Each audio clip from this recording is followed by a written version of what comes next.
Duluth in the St. Louis County Depot with another of our behind-the-scenes video tours. Thank you very much, and when you get one of these, be sure and share it with as many people as you can and ask them to pass it on as well. We really appreciate that.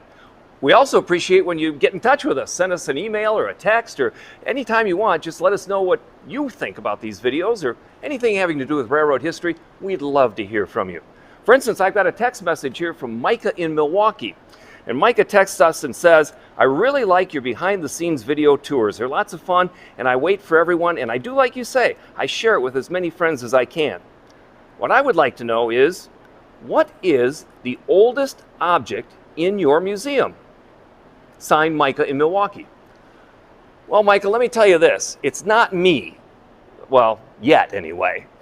But the oldest thing, well, I thought about it. And to find out which is the oldest object in the museum's collection, you need to go back in time. You need to go back in history. Why don't you come back with me? We'll start in our history tour going backwards to the newest old thing to the oldest old thing in the collection. And to do that, we'll start 131 years ago, in 1890. This is a narrow gauge rock car, once owned by the Quincy and Torch Lake Railroad. As you can see, it's a narrow gauge. That means the rails are closer together. And it was a rock car. The year is 1890. The Quincy and Torch Lake Railway is hauling ore, in this case copper ore, from their mine, which is near Houghton Hancock in Michigan's glorious Upper Peninsula, all the way to Mason, where the concentrator was. They'd have whole trains of cars just like this. And that was pretty good. We rescued this one from Michigan's Upper Peninsula, and it's in the collection of the Lake Superior Railroad Museum. But 1890 is not the oldest thing in the collection. 3 years earlier, in 1887, this behemoth was built. This huge rotary snowplow, dating to 1887, was built for the Northern Pacific Railway. It was their number 2 that they had in their fleet, and it served the Cascade Mountain region.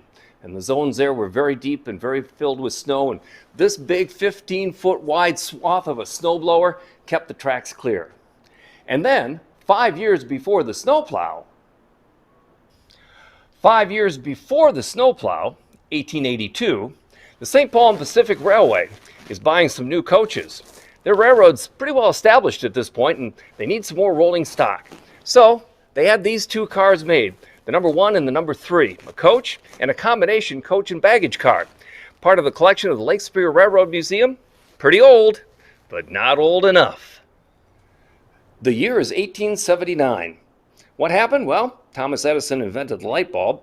But here in Minnesota, the Caledonia, Mississippi and Western Railway was starting its westward expansion. And they needed another boxcar. This one right here, the number 321. It was a narrow 3-foot gauge line that was owned in part by the Milwaukee Road Railroad, which later converted it to standard gauge. This number 321 from the year 1879 is pretty old in our collection. It was found in a farmer's field and is under restoration here at the museum. Not everything in the collection is as big as a locomotive or a car or a snowplow. Some of the items that are old are actually kind of small. We're back in the library of the Lake Superior Railroad Museum looking at some of the artifacts that, well, we have to wear gloves to handle. And they are old, 147 years old right here. Back in 1874, the Lake Superior in Mississippi issued timetable number 2. Now that was the first railroad to come to Duluth. It connected the Twin Ports down to the Twin Cities. And their timetable was published on Sunday, May 10th of 1874.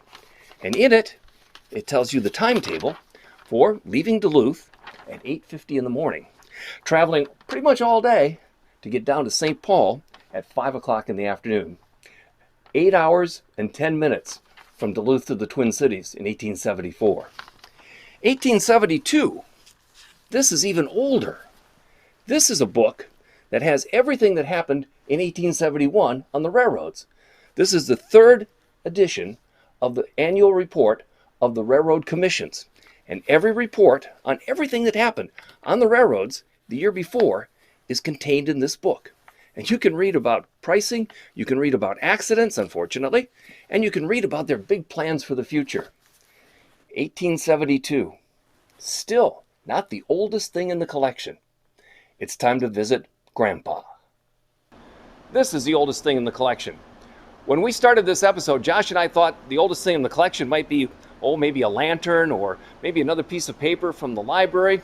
Turns out it's rather fitting that the oldest thing in the collection is also in our logo of the Lake Superior Railroad Museum.